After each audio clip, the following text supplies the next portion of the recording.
Tourism has a complicated history in Appalachia. It has undergone dramatic decline and gradual influx throughout American history. We can observe the physical effects and cultural effects of tourism by studying the changes in the land, economy, and in population patterns. Historically seen as uncultivated, Appalachian tourism has returned to its roots by focusing on how visitors can explore the American wilderness. Before the year 1830, tourism in Appalachia was considered undesirable. Limited numbers of people visited the region due to its harsh, rugged, physical condition.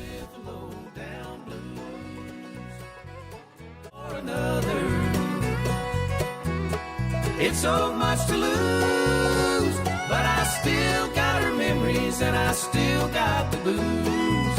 High in the mountains with them. By the middle of the 19th century, advances in transportation made travel through Appalachia easier. Americans started to become proud of the mountain region, claiming it was equal to the beauty of the European mountains. Appalachia became a place of natural beauty and summer excursions.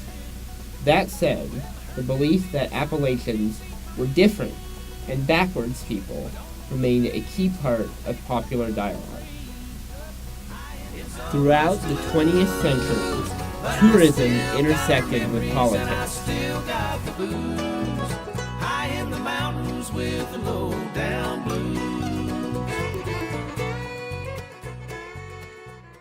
The Bennett family will camp out in the Great Smoky Mountains National Park.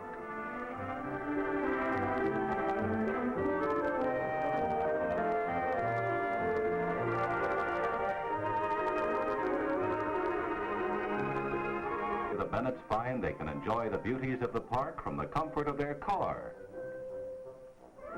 Some of the park animals even come down by the road to greet them.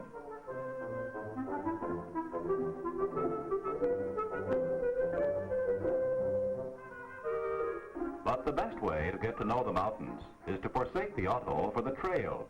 More than 650 miles of winding woodland paths beckon the horseback rider or hiker. On the trails, they discover beauty only nature can create.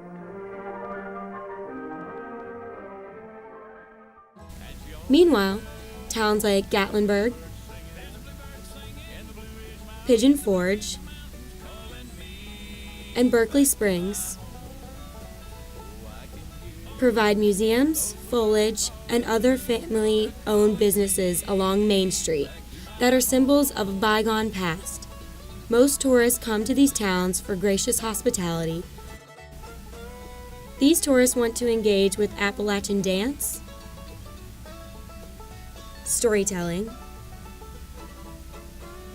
cooking, and the making of artisan crafts. Tourists might get the benefits of visiting Appalachia, but what effect does tourism have on the land and its people? While Appalachian tourism does bring in over $5 billion each year, most of the money does not actually go to the region itself. This is partially a product of the fact that most of Appalachian tourism is outdoors. Camping along the Appalachian Trail adds very little to the local economy, where staying at a hotel might add more. Physical damage to the environment and a loss of economic well-being results. Even as tourists come to see nature, they also do damage to the region. Over 90% of tourists arrive in the region by automobile, adding to air pollution and acid rain, particularly above the Great Smoky Mountains. Luxury hotels consume a ton of water and electricity, and RVs use air conditioners. Harmful chemicals are often used in guest room cleaning, and garbage is often dropped into rivers like the Cumberland. Tourism is also a contributor to sprawl, which has hurt the environment of the mountains. Meanwhile, vibrational pollution is common from explosions from mountaintop removal.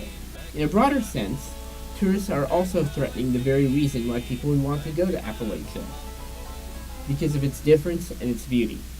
Globalization and a more developed transportation system has begun to affect the traditional scenery, art, cooking, and clothes. The tourists themselves are dictating what they want through their expenditures. While tourism has undoubtedly had an impact on the landscape, the very fact that people are taking the time to visit Appalachia and understand the region proves that people have come to value the Appalachian region and its people as an integral part of American identity.